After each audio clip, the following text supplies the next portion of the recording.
What's up guys, it's Chris here. I was hanging out in the Twitter spaces the other day and somebody asked me an excellent question.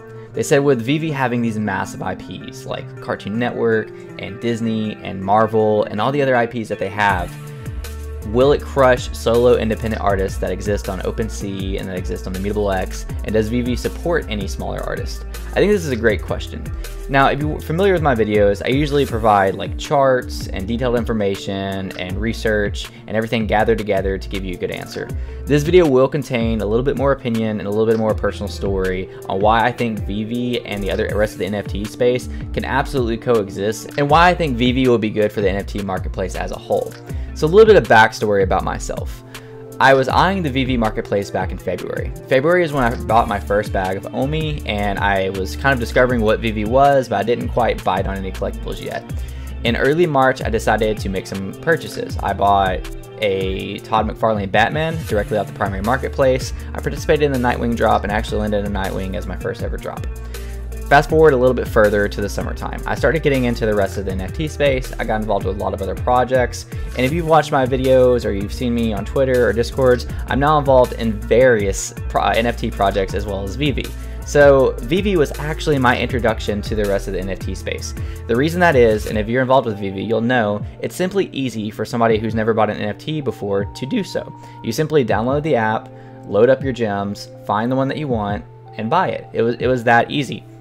And from there, I was able to learn more. Contrary to popular belief, I personally believe it can stop there. People can simply buy NFTs over the VEVE platform, enjoy what they have, put it in their showrooms, interact with the VEVEverse in years to come, and enjoy that and never have to know the rest.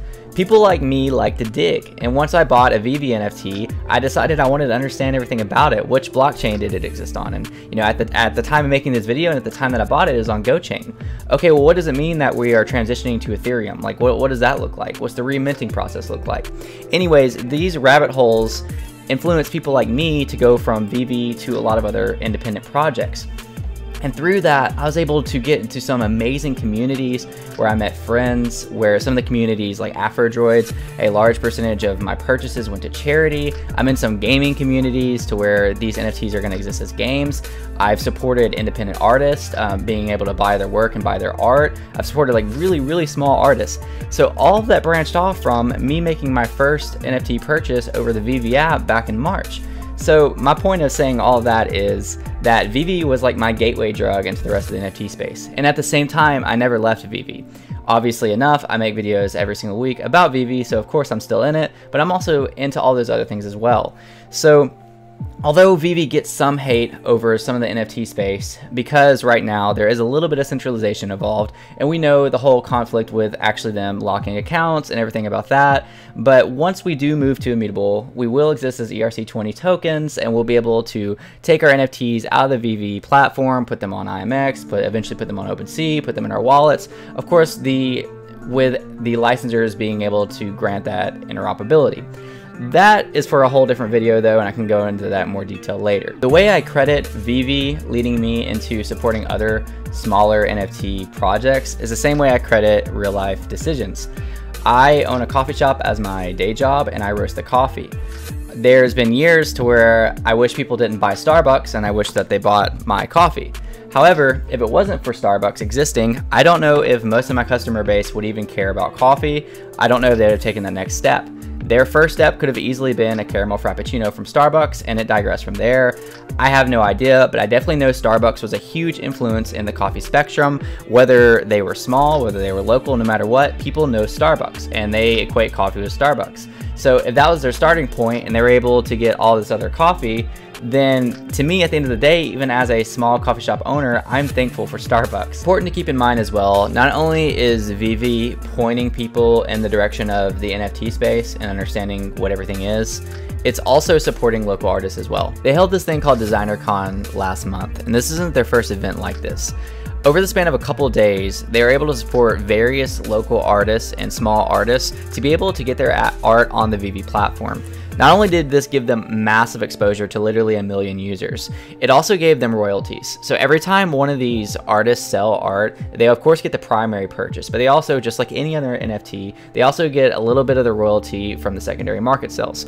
So hypothetically, these artists are making passive income for the rest of their lives. And these artists are not huge. I mean, I could click on some of them, and some of them are very well known. Like right now, we're looking at Mr. Cartoon, but let's take, I don't know, I had somebody pulled up just before. Let's take Luke, for instance. He did the Ghost Bears. He only has 10,000 followers on Twitter, about to be 11,000. I never heard of him before, and I ended up wanting to get a Ghost Bear later on that he was able to participate in with VEVE and put it into the app. So you see, this is fun. Mark's actually one of my buddies. It's funny that he put this up, but these little Ghost Bears, the green, the red, the blue, they were able to be exposed on VEVE, and he was able to grow in popularity just from that. Not only was he able to grow in popularity from that, he was able to make a really good amount of income from the initial drop in the secondary market sales. So VEVE kind of has this capability, if they so choose, to be able to support these local artists and really put them out there, give them exposure, and give them secondary income. As I said earlier, I don't want to spend a whole lot of time on this, but I know some of those of you that are watching this might not be involved with VEVE. You might be on OpenSea and you might be on Immutable X, and you might still be saying like, well, those aren't real NFTs, yada yada yada. Let's just take out the larger IPs and let's take out some of those local artists that I was just talking about. They're going to be some of the first ones to hit Immutable X. Once we're on Immutable X, we will be side by side with Moody Crows, we will be side by side with Astro Bros and all these other projects. We will exist as an ERC20 token. We will be able to be tracked through a Mutascan on every single transaction. We'll be able to be identified on the Ethereum network. So there's not going to be anything that separates VEVE from the rest of the NFT space at that point. So it is going to have to come a point. I'm not saying that every single VEVE project is, you know, counteracting with these other NFT projects, but I'm seeing them mesh together more and more, and I definitely think that there's room to coexist. I think VEVE will bring more eyes on the NFT space as a whole as it grows. If you're familiar with my channel, you'll know that I'm super excited about VEVE. Again, we have 1 million downloads right now, and next year at this time, who knows how many downloads we're gonna have. So there's gonna have to be a point of acceptance, I believe, and I'm hoping once we're on Immutable X, maybe more of the crypto space will accept us, because I mean, again, we're going to be side by side. Regardless, that's for a different video. I do want to say overall, I support local artists strongly. It's very important to me and dear to me. I'm one of those people, I like to shop local. I like to do what I can local, and the same thing over the internet. I like to be able to buy and support local artists when I can. And I definitely think VEVE provides us a gateway with that, as well as being able to provide us major brands like Disney and Marvel at the same time. I know that this topic is a little bit bizarre, and I've given a strong amount of opinion in this video. Feel free down below in the comments to leave your opinion on this topic. Do you think VEVE and the rest of the NFT space can coexist? Do you think that they're going to be fighting it out against each other? And do you think VEVE is good for local artists, or do you think it's smashing the local artists of Immutable X and OpenSea? Tell me what you think down below in the comments. Thank you guys so much for watching this video, and I'll catch you guys next time. Peace out.